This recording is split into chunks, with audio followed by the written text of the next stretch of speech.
sort of introductory rules to inference in my argument. Typically, when I argue, most of the things that I argue about in terms of my own argument rests on sort of the level of epistemic modal, because almost everything that I do in terms of writing has to do with the knowledge that people have gained of systems, or the knowledge that people have acquired in terms of how to do something, or how to understand something, or how to interpret something, all of which is governed and wholly within the domain of epistemic modal. So most of I do exactly the same thing that I'm teaching now. I just do it in terms of epistemic modal, the rules that govern epistemic modal logic, and I apply that to argumentation. But even within that, I will need to link various ideas within the construction of my own argument, and I end up going to hypothetical syllogism all the time, right? Be like, you know, if this happens, then this happens. If that happens, then something new happens. Therefore, ... You get the idea. So, you may find yourself at an initial phase in your education using this rule more frequently than most others. It is comprised of 6 parts. To begin, then, we will analyze each of the 6 parts. Okay. So, let's look at the parts to HS, which is the hypothetical syllogism, and it's the parts to HS. Now, you may feel like you want to skip past this section. It is absolutely critical that you don't skip past this section, because it might seem, oh, well, he's just going to describe each of the parts of the rules of HS, right? And, you know, I get it, so let me move on. Don't do that. The idea is you really, really, really, really, really need to understand, you know, someone said it in a comment, either privately or one of the posts, he says, yeah, this is a perfect way to demonstrate, I mean, not that I needed, me personally, needed to demonstrate that I understand sort of the basic rules of logic. I mean, this is very introductory. That's why it's called an introduction to logic of argumentation. It's not that I needed to prove that I really had a complete understanding of this, because there isn't, you know, at the level that I'm at in my education, this isn't something to say, wow, you know, look what I can do, right? So there's no parroting, the person said. There's no parroting from me. I truly do understand this. I mean, and much, much more complicated stuff understand than this. The idea is for you, it's important that you don't parrot, right? It's very important that you don't just sort of, okay, if A then B, if B then C, therefore if A then C, right? Anybody can say that. What does it mean to say that is one level. Okay, now that you understand what it means, can you identify it in someone else's writing? That's a little bit harder. Okay, yeah, I can.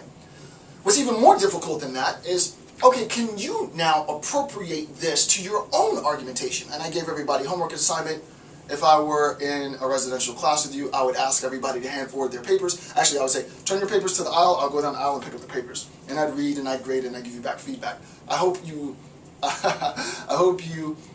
took me up on my offer. It'd be interesting to see, but I never will, but it'd be interesting to see. And I really hope that you did take me up on my offer at the end of section 2, which was to jump ahead and construct your own hypothetical syllogism based on whatever it is that you wanted to do.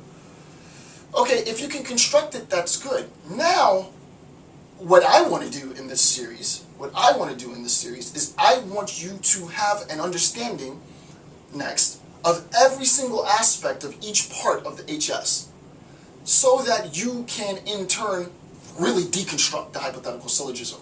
And you might just use one part and not another.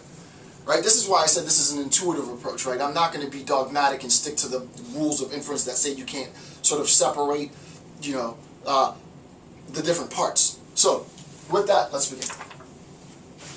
First, part 1 is the affirmation of your antecedent, right? And that's what it says. The affirmation of your antecedent. But as we see here, there are 2 antecedents, right? Here's an antecedent and here's an antecedent. So we're going to identify this as antecedent 1. Right, so this is the affirmation of A and I'll just put A and T1. So the affirmation of antecedent 1. We see also that we have 2 consequences, right? Then you have the affirmation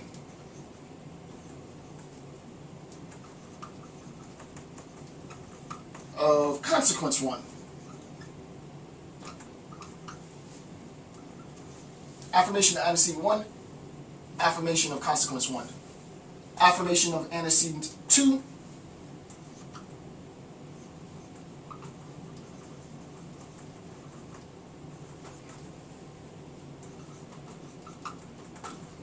I might need more space actually. Affirmation of consequence 2. First antecedent, second antecedent. First consequence, second consequence.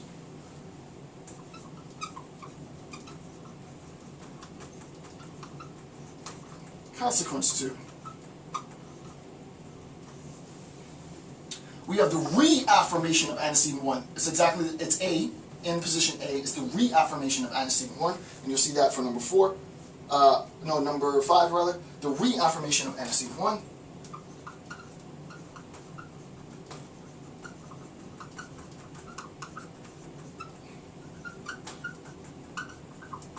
And then lastly, I actually made it. I hope it should come out in the video. The reaffirmation of antecedent 2.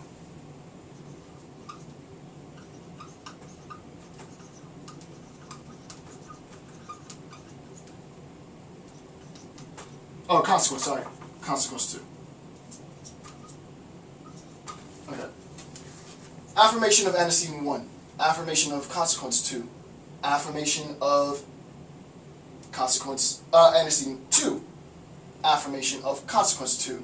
Therefore, the reaffirmation of antecedent 1, the reaffirmation of consequence 2. So, intuitively then, we see an immediate pattern in the relation of parts, right? And now we're taking it down to the theoretical level, right? We see a pattern in the reaffirmation of parts, and it's 1, 1, 2, 2, 1, 2, right? 1, 1, initial antecedent, initial consequence, 2, 2, second antecedent, second consequence, 1, 2. 1, 1, 2, 2, 1, 2. Right? Okay, cool. Conceptually, what does that mean? Conceptually, if we look at this, right? If we look at this in terms of 1, 1, 2, 2, 1, 2, you can see that we have a grouping of 1s, sort of theoretically. We have a grouping of 2s, and then we have a mix of 1 and 2s, right? We see also that we have 6 parts, 1, 2, 3, 4, 5, 6, and that we have 3 parts of 1 and 3 parts of 2. So we see, okay, well, it's even. The relationship between these parts, theoretically. Now, this is very abstract. And actually, I can take this a lot deeper, but I won't. The relation of parts in this is evenly distributed, okay? But there's a mixture here, right? And the question is, how do we get this combination of parts?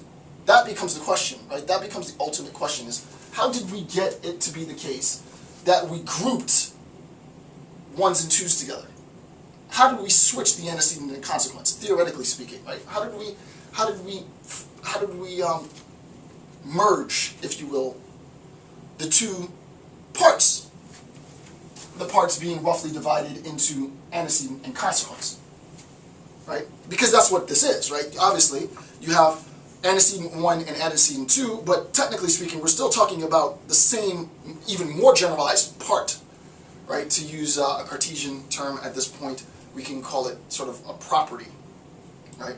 And epistemologically speaking, that really is what it's a more foundational. So antecedent 1 is a part of a broader property, that property being sort of the antecedent, if you will, a more generalized concept. There's 2 different generalized overarching concepts in this, which is your antecedent and your consequence. There's an even more generalized concept, which is the conditional, just one concept, the conditional. So that the conditional has 2 parts.